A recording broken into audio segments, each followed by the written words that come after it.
Praise the lord. కృపా సత్య సంపూర్ణుడైన యేసయ్యకు మహిమ కలుగునుగాక. నా దేవుని ప్రియులైన మీ అందరికీ నా ప్రేమ వందనములు తెలియపరుచుచున్నాను.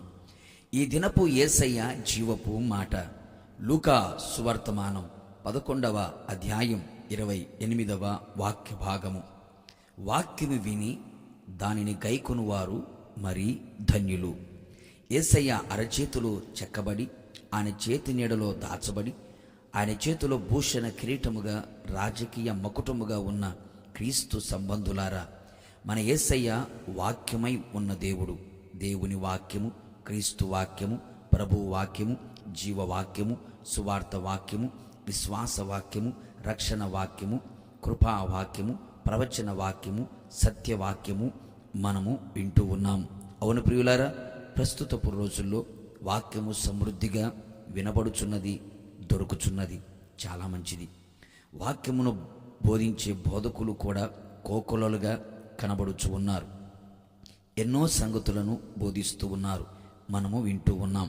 ప్రతి దినము వాక్యము చదవాలి, వాక్యము వినాలి, వాక్యము ధ్యానించాలి.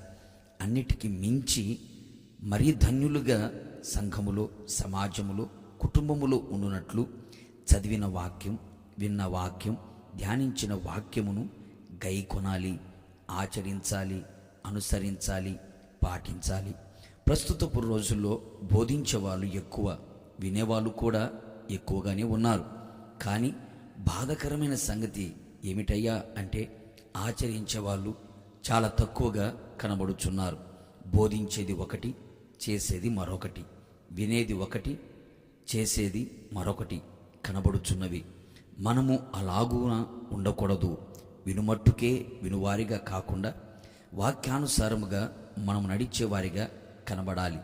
ఫిలదెల్ఫియా సంఘపు దూత తనకున్న శక్తి కొంచెమే అయినను ఆయన వాక్యమును గైకొనెను గనుకే తలుపు తెరవబడింది. ఆయన వాక్యమును అనుసరించి నడుచుకుందునని మనమందరము నిశ్చయించుకునేదము. మన జీవితంలో ఎలాంటి పోరాటములు, గొప్ప ఉపద్రవములు, మహాశ్రమలు, పలు విధమైన శోధన, బాధ, కష్టాలు ఎదురైనప్పుడు పరిశుద్ధాత్మ వలన కలుగు ఆనందముతో వాక్యమును అంగీకరించెదము, ఆచరించెదము, పాటించెదము.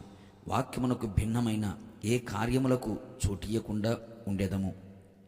వాక్యమై ఉన్న యేసయ్య అడుగు జాడల్లో నడిపించబడుచు అనేకులకు మాదిరిగా ఉంటూ వాక్యముతో ఉదక స్నానము చేయబడిన వారమై వాక్యములో దాగి ఉన్న ప్రతి శ్రేష్టమైన ఈవులను అనుభవించుచు మహిమగల సంఘముగా మారి మహిమగల రాకడలో మహిమగల యేసు ఎదుట నిలిచెదము.